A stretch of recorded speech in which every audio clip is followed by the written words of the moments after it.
8 de agosto, promesa 220. No te adelantes al Señor. La promesa hoy la encontramos en 1 Corintios capítulo 4, verso 5. En la Nueva Traducción Viviente dice: así que no juzguen a nadie antes de tiempo, es decir, antes de que el Señor vuelva, pues Él sacará a la luz nuestros secretos más oscuros y revelará nuestras intenciones más íntimas. Entonces, Dios le dará a cada uno el reconocimiento que le corresponda.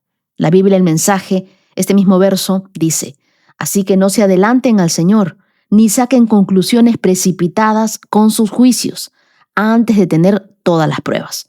Cuando Él venga, sacará a la luz y pondrá en evidencia todo tipo de cosas que ni siquiera imaginamos, motivaciones, propósitos y oraciones internas. Dios siempre sacará la verdad a la luz y tu recompensa nunca dependerá del juicio de las personas. Vivimos en una generación donde basta un video de 30 segundos para que alguien sea condenado o funeado. Una fotografía fuera de contexto y todos te van a juzgar. Un comentario hecho con cizaña y de repente se cayó todo el post. Un rumor, una conversación y de inmediato aparecen jueces por todas partes. Pero Dios nunca ha dirigido el universo por tendencia, por rumores o por apariencias. Lo que para nosotros parece evidente, para Dios apenas es la superficie. Hay personas que hoy reciben aplausos por razones equivocadas y otras personas que cargan críticas injustas mientras sirven a Dios en silencio. Nosotros vemos la escena, pero Dios ve el corazón. Pablo escribe estas palabras a una iglesia que estaba comparando líderes, formando bandos, emitiendo juicios sobre quién era mejor apóstol.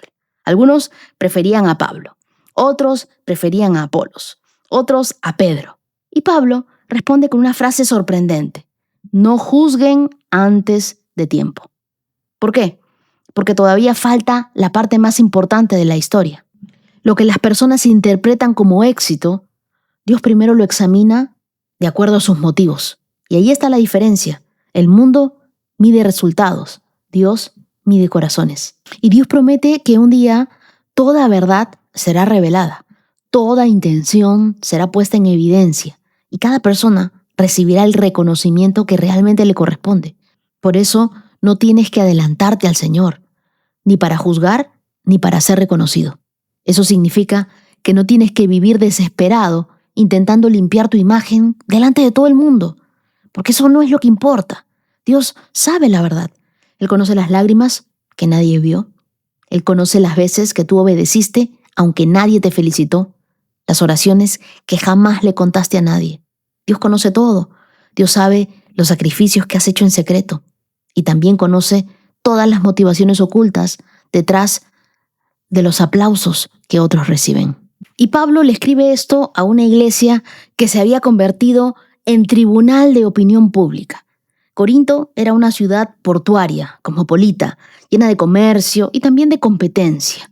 Y esa cultura se había metido dentro de la mente de la gente. La gente comparaba a los predicadores como quien compara oradores en una plaza y decían: yo prefiero a Pablo. Otros decían: yo prefiero a Apolos.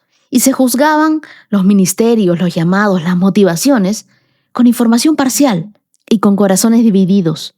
La palabra que Pablo usa aquí describe algo muy concreto: un juicio preliminar, como el que se hace antes de que el juez haya escuchado a todos los testigos y que haya revisado todas las pruebas. Es el veredicto que se da a mitad de proceso, cuando todavía no se sabe del todo qué sucederá. Y lo más sorprendente es lo que Pablo dice justo antes de ese versículo: ni siquiera yo me juzgo a mí mismo. Ojo, que no está diciendo que él ignore su propia conducta. Lo que él estaba diciendo era que su valor no depende del veredicto humano, ni siquiera del suyo propio, porque solo Dios conoce completamente el corazón. Y qué descanso produce eso, ¿verdad? Porque hay personas que viven intentando demostrar constantemente que son buenas, que aman a Dios, que sirven correctamente. Pero cuando tu identidad depende de convencer a todos, nunca descansas, porque Dios jamás te pidió convencer al mundo. Lo que Dios te pidió es ser fiel. Pablo no dice únicamente que Dios expondrá el pecado oculto. lo que dice es que Él revelará las intenciones más íntimas. En el idioma original, la idea apunta a los propósitos, a las motivaciones, a los deseos profundos del corazón. Es decir, Dios no solo juzga lo que ya hicimos, sino por qué lo hicimos. Imagina un concurso de arquitectura donde el jurado solo pudiera ver la pintura exterior de los edificios. Premiarían al más bonito, pero Dios lo que hace es ver algo diferente. Él abre los planos, Él revisa los cimientos, Él analiza cada columna, examina cada material utilizado, y lo que parecía espectacular por fuera, quizá por dentro estaba vacío, hueco, y aquello que nadie admiró podía ser la construcción más sólida de todas. Nosotros vemos fachadas, vemos lo de afuera, pero Dios inspecciona fundamentos. Dios mira el corazón, Él mira lo de adentro, y a Dios no le podemos engañar. Ahora, casi ningún juicio precipitado nace de mala intención. Yo creo que nace de información a medias. Vemos una actitud, un silencio, una decisión que no entendemos y llenamos los espacios vacíos con nuestras propias suposiciones. Y eso es lo peor del ser humano, que a veces suponemos las cosas. El problema es que casi siempre los llenamos con lo peor, no con lo más probable. Por ejemplo, dos personas pueden hacer exactamente la misma obra, pero con corazones completamente distintos. Uno sirve para ser visto, otro sirve porque ama a Dios. Exteriormente parecen iguales, delante de Dios son completamente diferentes. Y quiero decirte algo, en la eternidad Dios no recompensará lo que impresionó a las personas, sino lo que le agradó a Él. Y ese versículo no solamente es una advertencia para el que juzga, el prejuicioso, sino pienso que también es un abrazo para todos aquellos que en algún momento hemos sido juzgados de mala manera. Quizá fuiste malentendido, o quizá alguien decidió quién eres sin conocerte, sin conocer tus procesos, sin saber que tú oraste en silencio, sin ver las noches que nadie vio. Pero hoy la Biblia nos dice algo que nos puede sostener, y es que Dios sí vio todo lo que nosotros hicimos, sí conoce todas nuestras intenciones y motivaciones. Y Dios sí sabe. Y un día, sin que tú tengas que defenderte, Él va a sacar a la luz tus intenciones más íntimas. Dios nunca se confunde con lo que ve en ti. Él no mira lo que la gente mira. Él no mira lo que muestras tampoco. Él mira lo que eres. Y tú no necesitas convencer al mundo de tu corazón. Ya hay alguien que lo conoce por completo y te ama tal y como eres. Y creo que aquí está el puente que muchas veces nosotros no vemos. El mismo versículo que nos pide no juzgar apresuradamente a otros, también nos pide no apurarnos a buscar nuestra propia validación, nuestro reconocimiento. ¿Cuántas veces nosotros queremos explicar, queremos defendernos, queremos demostrar las cosas, queremos forzar a que alguien reconozca que lo hicimos bien? Cuando la Biblia dice que ese reconocimiento tiene un momento, y ese momento lo decide Dios y no nuestra ansiedad. Dios no está apurado contigo y tampoco necesita que tú lo apures a Él. Él sabrá en qué momento hacer justicia con tu nombre. Y yo no estaba segura si dar esta promesa o no, pero Dios puso en mi corazón que quizá hoy alguien me está escuchando y sabe que están hablando mal de Él. Tal vez cuestionaron tus intenciones, malinterpretaron tu decisión, te acusaron de algo que jamás hiciste, o quizá nadie reconoce todo lo que haces. Pero este versículo trae una enorme libertad.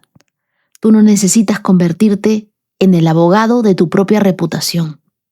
Dios sigue siendo el mejor defensor de tu verdad. Y eso tampoco significa que nosotros ignoremos las cosas o dejemos de corregir lo evidente. La Biblia nos enseña a ejercer discernimiento, a tener disciplina cuando corresponde. Lo que aquí Pablo nos prohíbe es pronunciar sentencias definitivas sobre el corazón y las motivaciones de las personas, porque ese lugar solo le pertenece a Dios. Dios a nosotros no nos ha llamado a ser jueces. ¿Cuántas veces nosotros hemos juzgado rápidamente? Vimos una publicación y reaccionamos. Escuchamos una versión de las cosas y reaccionamos. Supusimos intenciones, malas intenciones, y nos molestamos, nos enfadamos. O de repente construimos una historia completa sin conocer la verdad. La Biblia, el mensaje lo dice muy claro: no se adelanten al Señor. Cada vez que nosotros emitimos un juicio apresurado sobre el corazón de alguien, estamos intentando ocupar un lugar que solo le corresponde a Dios. A nosotros Dios no nos ha llamado a ser jueces, a ser juzgadores de nadie. Ponte a pensar, ¿estás juzgando con toda la información o solo estás juzgando lo que alcanzas a ver desde afuera? ¿A quién necesitas soltar el día de hoy de ese juicio que estás haciendo en tu corazón? Ora hoy conmigo y dile: Padre amado, gracias porque tú conoces lo que nadie más puede ver de mí. Tú conoces mis luchas, mis motivaciones, mis lágrimas, mis deseos más profundos. Perdónanos, Dios, por las veces que abrimos la puerta antes de tiempo, por los juicios que sacamos sin tener el cuadro completo, por las conclusiones que nosotros llenamos con lo peor en lugar de esperar en ti. Perdónanos por las veces que nosotros hemos tomado tu lugar y hemos comenzado a juzgar. Ayúdanos a dejar de vivir buscando la aprobación de las personas y a comenzar a vivir descansando en que tú conoces toda nuestra verdad. Líbranos de juzgar apresuradamente a otros y danos un corazón humilde, un corazón paciente, un corazón sabio y sobre todo lleno de gracia. Dios, que nuestras decisiones nazcan del deseo sincero de agradarte solo a ti. Y cuando seamos incomprendidos o incomprendidas, criticados injustamente, juzgados injustamente, recuérdanos que tú eres nuestro defensor, que tú eres nuestra paz y que en tu tiempo sacarás toda la verdad a la luz. Oramos en el nombre de Jesús. Amén. Y si este contenido ha bendecido tu vida, hay varias maneras de apoyarme.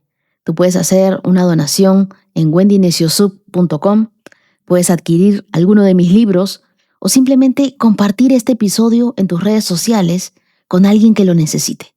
Cada una de estas acciones me ayuda a que la palabra de Dios siga llegando cada día a más personas alrededor del mundo. Cada vez que tú apoyas mi ministerio, me ayudas a que una persona más en algún lugar del mundo pueda encontrarse con la palabra de Dios. Y ahora sí, comenzamos con nuestro estudio bíblico. Las lecturas que nos acompañan este día las encontramos en Esdras, capítulo 7, verso 1, hasta el capítulo 8, verso 20. Primera de Corintios, capítulo 4, versos del 1 al 21. El Salmo 30, versos del 1 al 12, y Proverbios, capítulo 20, versos del 28 al 30. Y ahora sí, toma tu Biblia, tu lapicero, tu cuaderno, pídele al Espíritu Santo que te hable, que destape tus oídos espirituales. Ponte tus lentes de la fe, abróchate los cinturones, porque comenzamos esta carrera por estos 220K. En 3, 2, 1, adelante. Esdras 7. Muchos años después, durante el reinado de Artajerjes, rey de Persia, hubo un hombre llamado Esdras. Era hijo de Seraías, hijo de Azarías, hijo de Hilcías, hijo de Salum, hijo de Sadoc, hijo de Ahitob, hijo de Amarías, hijo de Azarías, hijo de Merayot, hijo de Seraías, hijo de Uzi, hijo de Buki, hijo de Abisúa, hijo de Finés, hijo de Eleazar, hijo de Aarón, el sumo sacerdote. Este Esdras era un escriba muy instruido en la ley de Moisés, la cual el Señor, Dios de Israel, había dado al pueblo de Israel. Él subió a Babilonia, a Jerusalén, y el rey le dio todo lo que pidió, porque la bondadosa mano del Señor su Dios estaba sobre él. Algunos del pueblo de Israel, junto con varios sacerdotes y levitas, cantores, porteros y sirvientes del templo, viajaron con él en el 7º año del reinado de Artajerjes. Esdras llegó a Jerusalén en agosto de este año. Había hecho arreglos para partir de Babilonia el 8 de abril, el primer día del nuevo año, y llegó a Jerusalén el 4 de agosto. pues la bondadosa mano de su Dios estaba sobre él. Así fue que Esdras había decidido estudiar y obedecer la ley del Señor y enseñar sus decretos y ordenanzas al pueblo de Israel. Marca ese verso número 10. La siguiente es una copia de la carta que el rey Artajerjes le dio a Esdras, el sacerdote y escriba, que estudiaba y enseñaba los mandatos y decretos del Señor a Israel. De Artajerjes, rey de reyes, el sacerdote Esdras, maestro de la ley de Dios del cielo, saludos. Yo decreto que cualquier israelita de mi reino, incluidos los sacerdotes y levitas, puede ofrecerse como voluntario para regresar contigo a Jerusalén. Por la presente, yo y mis 7 consejeros te ordenamos que averigües la situación en que están Judá y Jerusalén, basado en la ley de tu Dios, la cual está en tus manos. También te encargamos que lleves contigo plata y oro, los cuales presentamos como una ofrenda voluntaria al Dios de Israel, quien vive en Jerusalén. Además, llevarás toda la plata y el oro que obtengas de la provincia de Babilonia, como también las ofrendas voluntarias que el pueblo y los sacerdotes ofrezcan para el templo de su Dios en Jerusalén. Usarás estos donativos específicamente para comprar toros, carneros, corderos y las ofrendas de grano y las ofrendas líquidas correspondientes para que se ofrezca todo en el altar del templo de tu Dios en Jerusalén. El oro y la plata que sobren pueden usarse para lo que tú y tus colegas crean que sea la voluntad de su Dios. En cuanto a las copas que te confiamos para el servicio del templo de tu Dios, entrégalas todas al Dios de Jerusalén. Si precisas alguna otra cosa para el templo de tu Dios o para otra necesidad similar, puedes tomarla de la tesorería real. Yo, el rey Artajerjes, por la presente, envío el siguiente decreto a todos los tesoreros de la provincia situada al occidente del río Éufrates. Deben darle a Esdras, el sacerdote y maestro de la ley del Dios del cielo, todo lo que él les pida.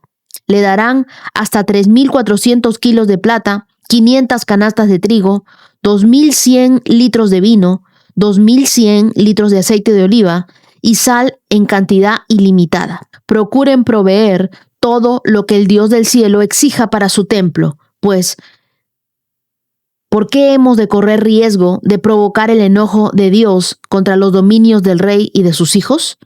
También decreto que a ningún sacerdote, levita, cantor, portero, sirviente del templo, ni ningún otro trabajador de este templo de Dios se le exija pago de tributos, derechos aduaneros o peajes de ninguna clase. Y tú, Esdras, usa la sabiduría que tu Dios te ha dado a fin de nombrar magistrados y jueces que conozcan las leyes de tu Dios para que gobiernes y a toda la gente de la provincia situada al occidente del río Éufrates. Enseña la ley a todo el que no la conozca. Cualquiera que se niegue a obedecer la ley de tu Dios y la ley del rey será castigado de inmediato, ya sea por muerte, destierro, confiscación de bienes o encarcelamiento. Alaben al Señor, Dios de nuestros antepasados, que hizo que el rey deseara embellecer el templo del Señor en Jerusalén, y alábenlo, porque me mostró tal amor inagotable al honrarme delante del rey y sus consejeros, y todos sus poderosos nobles. Me sentí alentado porque la bondadosa mano del Señor mi Dios estuvo sobre mí. Así que reuní a algunos de los líderes de Israel para que regresaran conmigo a Jerusalén. La siguiente es una lista de jefes de familias, junto con las genealogías de los que regresaron conmigo de Babilonia durante el reinado del rey Artajerjes. De la familia de Finés, Gersón. De la familia de Itamar, Daniel. De la familia de David, Jatús, descendiente de Secanías. De la familia de Paros, Zacarías y otros 150 hombres que fueron registrados. De la familia de Pahat Moab, Elioneai, hijo de Seraías, y otros 200 hombres. De la familia de Satu, Secanías, hijo de Jasaliel, y otros 300 hombres. De la familia de Adín, Ebed, hijo de Jonatán, y otros 50 hombres. De la familia de Elam, Jesaías, hijo de Atalías, y otros 70 hombres. De la familia de Cefatías, Zebadías, hijo de Micael, y otros 80 hombres. De la familia de Joab, Obadías, hijo de Jehiel, y otros 218 hombres. De la familia de Bani, Selomit, hijo de Josifías, y otros 160 hombres. De la familia de Bebal, Zacarías, hijo de Bebai, y otros 28 hombres. De la familia de Asgat, Jonanán, hijo de Jacatán, y otros 110 hombres. De la familia de Adonicam, la cual llegó después, Elifelet, Jehiel, Semaías y otros 60 hombres. De la familia de Bigbai, Utai, Zacur y otros 60 hombres. Reuní a los desterrados junto al canal de Ahava y acampamos allí 3 días mientras revisaba la lista de las personas y los sacerdotes que habían llegado.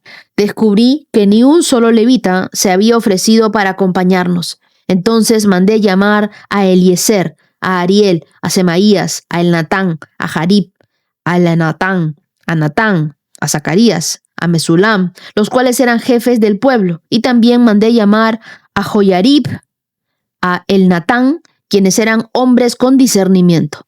Los envié a ver a Ido, el líder de los levitas de Casifia, para pedirle a él y a sus parientes y a los sirvientes del templo que nos enviaran ministros para el templo de Dios en Jerusalén. Como la bondadosa mano de nuestro Dios estaba sobre nosotros, nos enviaron a un hombre llamado Serebías junto con 18 de sus hijos y hermanos. Serebías era muy sagaz, un descendiente de Mali, quien era descendiente de Leví, hijo de Israel. También enviaron a Asabías junto con Jesaías de los descendientes de Merari y a 20 de sus hijos y hermanos, y a 220 sirvientes del templo. Los sirvientes del templo, un grupo de trabajadores instituido originalmente por el rey David, y sus funcionarios eran ayudantes de los levitas. Todos estaban registrados por nombre. Hasta ahí. Esdras no solo era un escriba, era un reformador con el corazón encendido por la palabra de Dios, así como nosotros. Él amaba la palabra de Dios, amaba la ley de Dios, y en estos capítulos, por primera vez en el libro, el personaje de Esdras aparece en escena y lo hace como un modelo de liderazgo espiritual.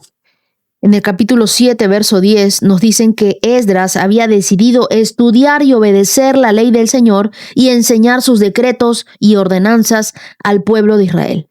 Luego que el rey le dio todo lo que él pidió, porque la bondadosa mano del Señor su Dios estaba sobre él. Y eso nos lo dice el verso 7. Entonces, habían pasado más de 50 años desde que Zorobabel reconstruyó el templo en Jerusalén. Y ahora Esdras lidera un segundo grupo de exiliados desde Babilonia. Su propósito era traer renovación espiritual, no solo la reconstrucción. Y vemos en Esdras que él tenía una triple pasión. ¿Por qué? Él estudiaba la palabra de Dios, él obedecía la palabra de Dios y él enseñaba la palabra de Dios. ¿Se dan cuenta? Él era un apasionado por la palabra de Dios. Él no buscaba fama, él buscaba fidelidad. Tampoco buscaba una estructura, tener un templo. Él buscaba edificar corazones. Muchos quieren tener el día de hoy una plataforma, pero no quieren tener los procesos. Quieren un micrófono sin haber tenido un encuentro cercano con Dios. Pero el liderazgo espiritual verdadero es como el de Esdras, nace en lo secreto.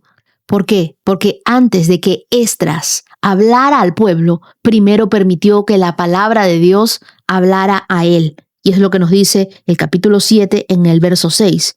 Este Esdras era un escriba muy instruido en la ley de Moisés, la cual el Señor, Dios de Israel, le había dado al pueblo de Israel. Él subió a Babilonia, a Jerusalén, y el rey le dio todo lo que pidió porque la bondadosa mano del Señor su Dios estaba sobre él.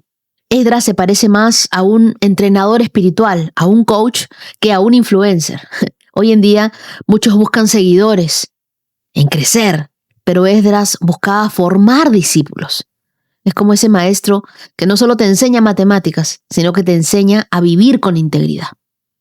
El favor de Dios que tenía Esdras era con el rey Artajerjes, y ese no fue casualidad, fue el resultado de una vida alineada con la voluntad de Dios. El verso 6 nos dice que la mano del Señor su Dios estaba sobre él. Y es que cuando tú caminas bajo el diseño de Dios, no tienes que forzar las puertas ni tratar de abrirlas en tus fuerzas. Dios lo hace por ti. La mano de Dios, el favor de Dios, sigue al que sigue el corazón de Dios. Esdras capítulo 8, versos del 15 al 20, es el momento en el que Esdras hace una revisión del grupo que lo acompañaría y se da cuenta de que no había levitas. ¿Qué hizo? Detuvo el viaje y pidió ayuda. Eso es liderazgo. Y eso también es ser sensible. Él no avanzó sin asegurarse de que el viaje estuviera con una cobertura espiritual. Así que lo mejor que podemos hacer es no lanzarnos a lo nuevo sin la presencia de Dios y sin las personas correctas. Esdras nos enseña que antes de avanzar hay que revisar. No toda buena oportunidad es una instrucción divina o viene de Dios. Lo que parece correcto puede ser una mayor distracción si no fue aquello que Dios te ha pedido. Entonces, antes de iniciar un nuevo ciclo, una relación, un proyecto, un ministerio, un viaje, haz una pausa como Esdras. Examina tus motivaciones. Pídele dirección a Dios. Asegúrate de que hayan levitas espirituales a tu lado, personas que te respalden, oren por ti, intercedan y caminen contigo con un corazón sensible a la voz de Dios. Primera de Corintios 4. Así que a Apolos y a mí, considérennos como simples siervos de Cristo, a quienes se nos encargó la tarea de explicar los misterios de Dios. Ahora bien, alguien que recibe el cargo de administrador debe ser fiel. En cuanto a mí, me importa muy poco cómo me califiquen ustedes o cualquier autoridad humana. Ni siquiera confío en mi propio juicio en ese sentido. Tengo la conciencia limpia, pero eso no demuestra que yo tenga la razón. Es el Señor mismo quien me evaluará y tomará la decisión. Así que no juzguen a nadie antes de tiempo, es decir, antes de que el Señor vuelva, pues Él sacará a la luz nuestros secretos más oscuros y revelará nuestras intenciones más íntimas. Entonces Dios les dará a cada uno el reconocimiento que le corresponda. Amados hermanos, puse el caso de Apolos y el mío propio como ilustración de lo que vengo diciendo. Si prestan atención a lo que les cité de las Escrituras, no estarán orgullosos de uno de sus líderes a costa de otro, pues ¿qué derecho tiene juzgar así? ¿Qué tienen que Dios no les haya dado? Y si todo lo que tienen proviene de Dios, ¿por qué se jactan como si no fuera un regalo? ¿Ustedes piensan que ya tienen todo lo que necesitan? ¿Creen que ya son ricos? ¿Hasta han comenzado a reinar sin nosotros en el reino de Dios? Yo desearía que en verdad ya estuvieran reinando, porque entonces nosotros estaríamos reinando con ustedes. A veces pienso que a nosotros, los apóstoles, Dios nos puso en exhibición como prisioneros de guerra al final del desfile del vencedor, condenados a muerte. Nos hemos convertido en un espectáculo para el mundo entero, tanto para la gente como para los ángeles. Nuestra entrega a Cristo nos hace parecer tontos. En cambio, ustedes afirman ser sabios en Cristo. Nosotros somos débiles, pero ustedes son tan poderosos. A ustedes los estiman, a nosotros nos ridiculizan. Incluso ahora mismo pasamos hambre y tenemos sed y nos falta ropa para abrigarnos. A menudo somos golpeados y no tenemos casa. Nos cansamos trabajando con nuestras manos para ganarnos la vida. Bendecimos a los que nos maldicen. Somos pacientes con los que nos maltratan. Respondemos con gentileza cuando dicen cosas malas de nosotros. Aún así, se nos trata como la basura del mundo, como el desperdicio de todos, hasta este preciso momento. No les escribo estas cosas para avergonzarlos, sino para advertirles como mis amados hijos. Pues aunque tuviera 10,000 maestros que les enseñaran acerca de Cristo, solo tienen un Padre espiritual, pues me convertí en su Padre en Cristo Jesús cuando les prediqué la buena noticia. Así que les recuerdo que me imiten.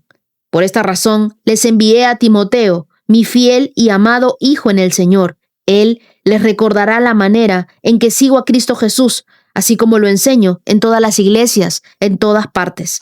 Algunos de ustedes se han vuelto arrogantes al pensar que no volveré a visitarlos, pero iré, y pronto, si el Señor me lo permite. Y entonces comprobaré si esos arrogantes solo dan discursos pretenciosos o de verdad tienen el poder de Dios. Pues el reino de Dios no consiste en las muchas palabras, sino en vivir por el poder de Dios. ¿Qué prefieren? ¿Que llegue con una vara para castigarlos o que vaya con amor y un espíritu amable? Pablo aquí no está defendiendo su reputación, está defendiendo el diseño de Dios de un liderazgo espiritual. En este capítulo, el apóstol pone en evidencia el contraste entre los líderes que son inflados por la cultura y los verdaderos siervos que están moldeados por Dios. Los corintios estaban fascinados con la elocuencia, con el carisma, con la sabiduría humana, divididos por bandos. Unos decían yo soy de Pablo, otros decían yo soy de Apolos, y confundían la unción con popularidad y la autoridad espiritual con fama. Por eso Pablo los aclara desde el verso 1 de 1 de Corintios 4. Y les dice, así que a Apolos y a mí, considérennos como simples siervos de Cristo, a quienes se nos encargó la tarea de explicar los misterios de Dios. ¿Cómo nos ve Pablo? No como celebridades espirituales, sino como esclavos de la voluntad de Dios, como simples siervos de Cristo. Y el verso 2 dice, ahora bien, alguien que recibe el encargo de administrador debe ser fiel. Fiel no es famoso, es ser leal. Hoy vivimos en una era donde muchos quieren frutos, pero no tener raíces. Pero la fidelidad se demuestra en lo oculto, en las decisiones que tomas cuando nadie aplaude. Dios no recompensa el brillo externo, sino la fidelidad interna. Y nos vuelve a recordar, nosotros no somos dueños de nada, somos administradores, y como administradores debemos ser fieles. En los versos del 8 al 13, Pablo habla de aquellos que se creen reyes sin haber sufrido y describe su vida como apóstol. Él dice, yo he pasado hambre, persecución, desprecio. Mientras que los corintios se sentían grandes, él estaba siendo quebrado por el amor que tenía al evangelio, a la palabra de Dios. Y de repente el día de hoy hay muchos que ven la mariposa, pero no conocen el proceso, pero no saben la historia.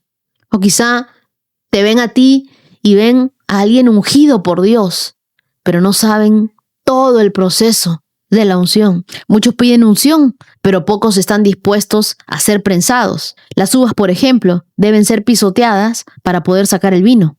Las aceitunas deben ser aplastadas para poder sacar el aceite. Las semillas crecen en la oscuridad. Los diamantes se forman bajo presión. Entonces, cuando tú te sientas pisoteado, aplastado, en la oscuridad o bajo presión, quiero que recuerdes que estás en un poderoso proceso de transformación. Para sacar el aceite, la aceituna normalmente es molida.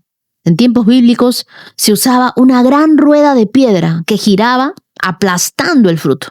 Y eso nos habla de procesos dolorosos, de decepciones, de traiciones, de fracasos, de enfermedades, de desiertos. Pero escúchalo bien, nada es en vano cuando tú y yo amamos a Dios. El dolor no es tu destino, es el camino hacia tu bendición, hacia tu propósito. El aceite puro solo sale cuando el fruto deja de resistir la prensa. Así fue Jesús en el Getsemaní, cuyo nombre significa prensa de aceite. Eso significa Getsemaní. Él dice en Lucas capítulo 22, verso 42, Padre, que no se haga mi voluntad, sino la tuya. Y por último, el verso 20 dice, el reino de Dios no consiste en las muchas palabras, sino en vivir por el poder de Dios. No se trata de prédicas impactantes, de mucha palabrería, sino de vidas que reflejen el reino de Dios. ¿Tú quieres saber si alguien es maduro espiritualmente? No mires cuánto habla, mira cómo vive. Porque la Biblia claramente dice que el reino de Dios no consiste en las muchas palabras, sino en vivir por el poder de Dios. Salmo 30. Te exaltaré, Señor, porque me rescataste. No permitiste que mis enemigos triunfaran sobre mí. Oh Señor, mi Dios, clamé a ti por ayuda y me devolviste la salud. Me levantaste de la tumba, oh Señor, me libraste de caer en la fosa de la muerte. Canten al Señor ustedes los justos, alaben su santo nombre, pues su ira dura solo un instante, pero su favor perdura toda la vida. El llanto podrá durar toda la noche, pero con la mañana llega la alegría. Cuando yo tenía prosperidad decía, ahora nada puede detenerme. Tu favor, oh Señor, me hizo tan firme como una montaña. Después te apartaste de mí y quedé destrozado. A ti clamé, oh Señor, le supliqué al Señor que tuviera misericordia, diciéndole, ¿qué ganará si me muero, si me hundo en la tumba? ¿Acaso podrá mi polvo alabarte? ¿Podrá hablar de tu fidelidad? Escúchame, Señor, y ten misericordia de mí. Escúchame, oh Señor. Tú cambiaste mi duelo en alegre danza. Me quitaste la ropa de luto y me vestiste de alegría, para que yo te cante alabanzas y no me quede callado. Oh Señor, mi Dios, por siempre te daré gracias. El Salmo 30 es un canto de acción de gracias compuesto por David. Y según el título, es para la dedicación de la casa de Dios. Sin embargo, él ora y lo canta en un tono personal. El Salmo nos indica que David de repente lo escribió después de haber sido librado de una grave crisis, probablemente una enfermedad o una amenaza de muerte, y luego él lo adaptó para un momento de celebración. En los versos del 1 al 3, David comienza con gratitud por la liberación y empieza exaltando a Dios porque lo rescató, pero hay algo más. El verso 2 dice, Señor mi Dios, clamé a ti por ayuda. Mira, una oración que abre los cielos y me devolviste la salud. ¿Qué es lo que tenemos que hacer si queremos que Dios nos devuelva la salud? Clamar por su ayuda. Cuando Dios interviene, no solo nos saca del hoyo más profundo, sino que nos coloca sobre un terreno firme. Dios no solo te rescata de algo, sino que te llama hacia algo. Así que hoy quiero invitarte a que una vez que terminemos este estudio bíblico, vayas a tu playlist de tu tiempo con Dios y busques la canción Clama de Quique Pavón y Ulises y la escuches. Porque cada vez que tú clames, Dios responde, te envía su ayuda, te devuelve la salud, no permite que tus enemigos triunfen sobre ti y te libra. Así que clama. El clamor es una oración con urgencia. Versos del 4 al 5 nos recuerdan que nosotros podemos pasar del llanto al gozo. Y David invita a todos los fieles a unirse a su canto, porque su experiencia no es aislada. Revela un patrón que Dios usa constantemente. Su enojo dura un instante, pero el favor de Dios dura toda la vida. Yo sé que hay muchas personas que están pasando por momentos difíciles y que dicen, ¿cuánto más, Señor? ¿Cuánto más voy a aguantar esto? Quiero decirte, el dolor es temporal. El gozo de Dios es eterno. El favor de Dios es eterno. Es el contraste entre la noche de llanto y la mañana de la alegría. Nos muestra que ya este proceso está acabando. La disciplina de Dios, su ira, nunca es para destrucción, sino es para formarnos. Lo que parece un punto final con Dios, siempre es una coma. Así que ten paz en tu corazón, que el llanto podrá durar toda la noche, pero con la mañana llega la alegría. Tus lágrimas no son el final de tu historia, son el camino de tu victoria. En los versos 6 y 7, David confiesa que cuando todo iba bien, él creyó estar firme por sus propios méritos, pero Dios, al esconder su rostro de él, le recordó que la seguridad no está en el éxito, no está en la estabilidad ni en la prosperidad, sino en la dependencia diaria de él. Y este es un llamado a no dejar que la prosperidad apague nuestra humildad y nuestra comunión con Dios. Tú y yo tenemos que ser dependientes de Dios. Una vez que recibas el milagro por el que tanto estabas orando, no te olvides de tu Dios. Una vez que seas prosperado más de lo que te imaginas, no te alejes de Dios. Versos 8 al 10, David ruega con argumentos y es una oración desesperada. Y le dice, ¿de qué me sirve la muerte? ¿Acaso mi polvo te alabará?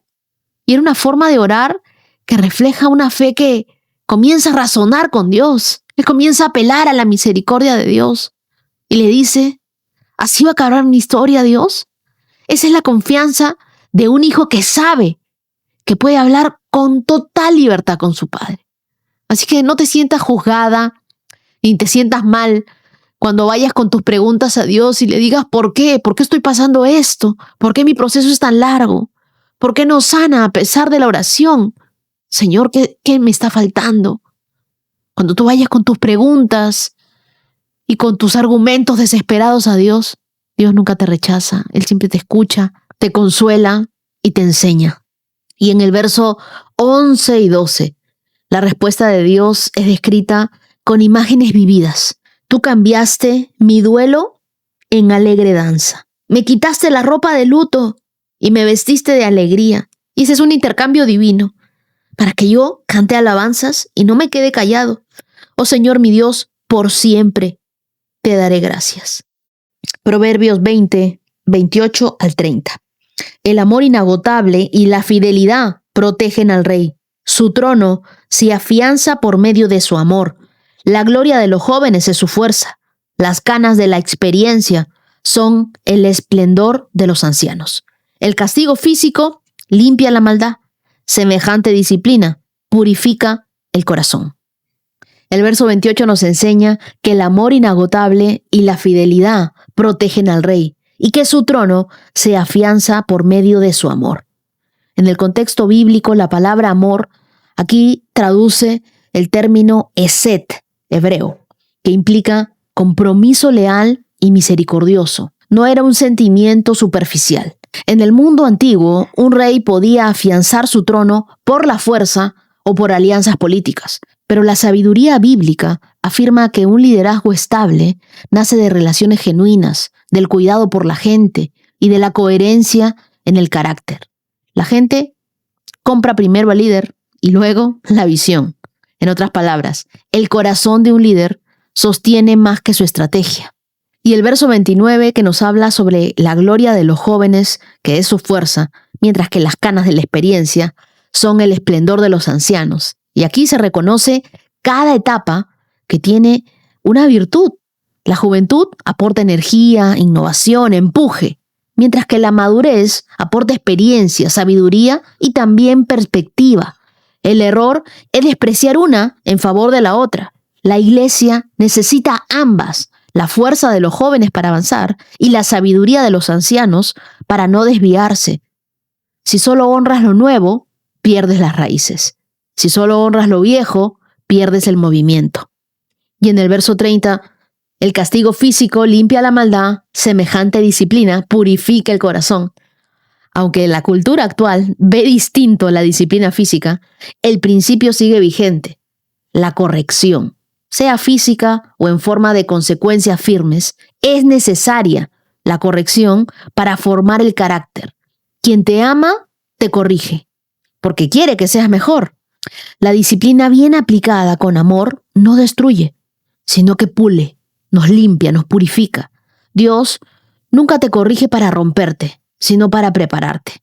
Sin disciplina, el corazón tiende a desviarse.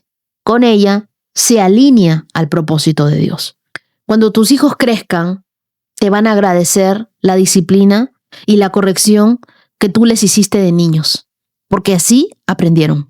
Ora conmigo hoy y di, Señor, ayúdame a liderar con amor, con fidelidad, con valor, con fuerza, a tener sabiduría en cada generación, a recibir la disciplina como un acto de tu amor que purifica mi corazón.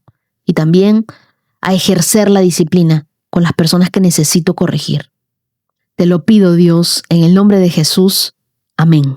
Y así llegamos a estos 220K. Y ahora te invito a escuchar el testimonio de Lina. Hola Wendy, te habla Lina Castaño desde Colombia. Yo soy católica y los temas de estos días han sido muy fuertes y la verdad hoy ni me hallo, porque no, no es fácil, porque he tenido que llorar por cosas que ya había llorado y que pensé que no iba a volver a llorar. que por eso vienen a mi mente como ideas de que no escucho la voz de Dios, sino quién sabe qué otras voces, que me dejo llevar tal vez por los sentimientos y mi razonamiento. Es difícil, hoy es un día muy difícil, pero yo sé que el Señor está y que Él es fiel y que Él está haciendo lo que tiene que hacer.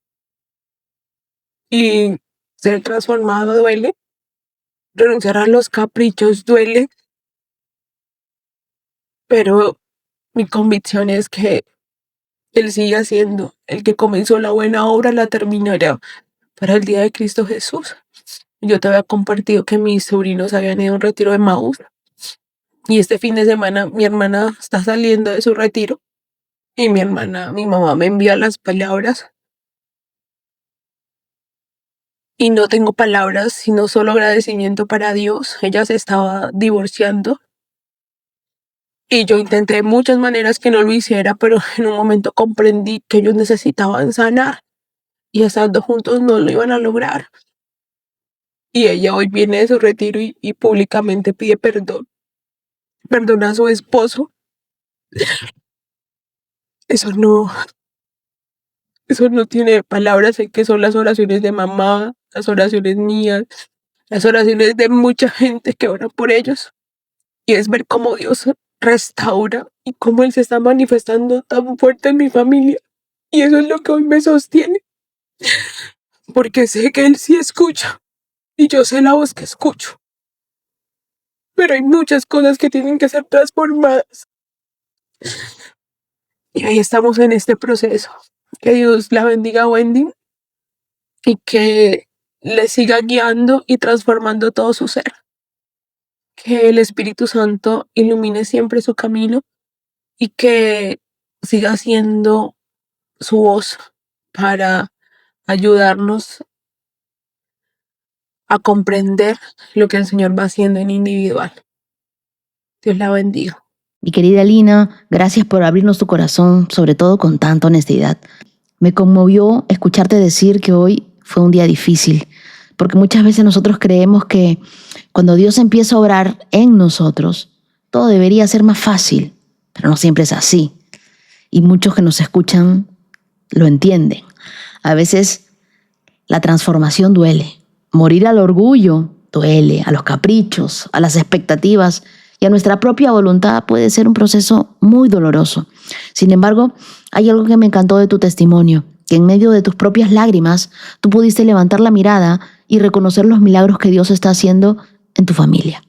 Mientras tú luchabas con tus preguntas, Dios estaba restaurando un matrimonio, tocando el corazón de tu hermana y respondiendo a años de oración. Eso nos recuerda que, aunque no siempre entendamos lo que Él está haciendo en nuestra vida, nunca deja de orar. Y quiero decirte algo, el hecho de que hoy tengas dudas no significa que Dios te haya soltado. Los procesos de crecimiento también tienen días de lágrimas, pero quiero que sepas esto, si Él comenzó esa buena obra en ti, también la terminará. No te rindas.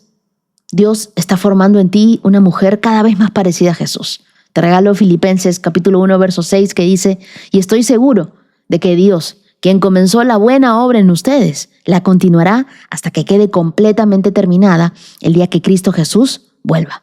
Lina, sigue caminando, porque el dolor no es el final de tu historia. Muchas veces es evidencia de que Dios está obrando profundamente en el corazón. Y así como hoy tuviste un milagro en tu familia, también verás la obra completa de Dios en tu propia vida. Créelo con todo tu corazón. Y también me gustaría ponerle voz al testimonio de Jenny Jara. Ella nos cuenta que su papá estaba perdiendo la vista. Los médicos ya le habían dado un panorama muy desalentador. Uno de ellos incluso les dijo que un ojo ya estaba completamente perdido y que el otro parecía seguir el mismo camino. Ahora, imagínate recibir una noticia así y sobre todo de tu padre. Pero en medio de esa realidad, Jenny hizo una oración muy especial. Ella le dijo al Señor, Dios, si este no es el desenlace que esperamos, danos la fortaleza para aceptar tu voluntad. Pero si están tus planes, regálanos un milagro. Pasaron los días y el día de su cumpleaños, mientras muchos esperaban un regalo material, Jenny tan solo tenía el deseo, recibir una buena noticia sobre la salud de su papá. Y Dios se lo concedió. Ese mismo día llamaron a su papá para la cita con el oftalmólogo y después de revisarlo, el especialista les dio una noticia esperanzadora. La presión de sus ojos había mejorado. Le cambiaron el tratamiento porque habían posibilidades de seguir recuperando parte de su visión y más adelante evaluar una nueva cirugía. Aquellas palabras fueron el regalo del cielo para toda la familia. Hoy el proceso continúa, la recuperación es lenta, pero cada pequeño avance es un recordatorio de que Dios sigue obrando. Jenny dice algo que me conmovió profundamente. Sigo esperando el milagro completo, porque Dios no es un Dios que obra a medias. Mi querida Jenny, gracias por compartir este proceso con tu papá. Me encanta que tu fe no estuvo basada en negar el diagnóstico, sino en reconocer que Dios siempre tiene la última palabra. Me conmovió mucho tu oración de fortaleza y aceptando la voluntad de Dios, porque eso demuestra una fe madura. Y de repente hoy tú también escuchas este testimonio mientras esperas una respuesta médica, el resultado de un milagro. O quizá tienes a alguien en tu familia que está enfermo y no puedes hacer nada. Te parece que el proceso es lento, no ves todavía el milagro. Pero a veces el milagro comienza con un pequeño avance. Y otras veces es Dios fortaleciendo tu corazón para que sigas creyendo un día más. Así que tú no dejes de orar, no dejes de esperar, porque mientras hay un Dios en el cielo, siempre hay esperanza. Quiero regalarte Isaías 41:13 que dice: pues yo soy el Señor tu Dios, quien toma tu mano derecha y te dice: no tengas miedo, aquí estoy para ayudarte. Y hoy también quiero darle las gracias a todos los corazones generosos íntimos de esta hermosa comunidad.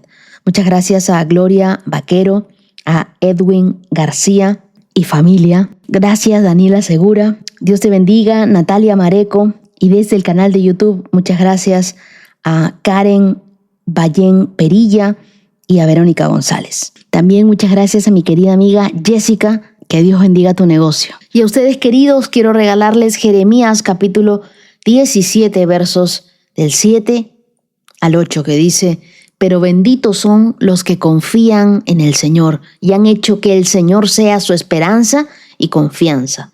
Son como árboles plantados junto a la ribera de un río con raíces que se hunden en las aguas. A esos árboles no les afecta el calor, ni temen los largos meses de sequía. Sus hojas siempre están verdes y nunca dejan de producir fruto. Y esa es la bendición especial de Dios para ti que confías en el Señor. No dejarás de producir fruto y todo lo que hagas estará protegido por Él. Quiero que sepas que tú también estarás en mis oraciones. Muchas gracias, querida comunidad de íntimos, por acompañarme hasta aquí. Nos vemos el día de mañana con más de la palabra de Dios y más de su presencia. Que tengan un día súper bendecido y lleno de fortaleza y de salud. Shalom, shalom.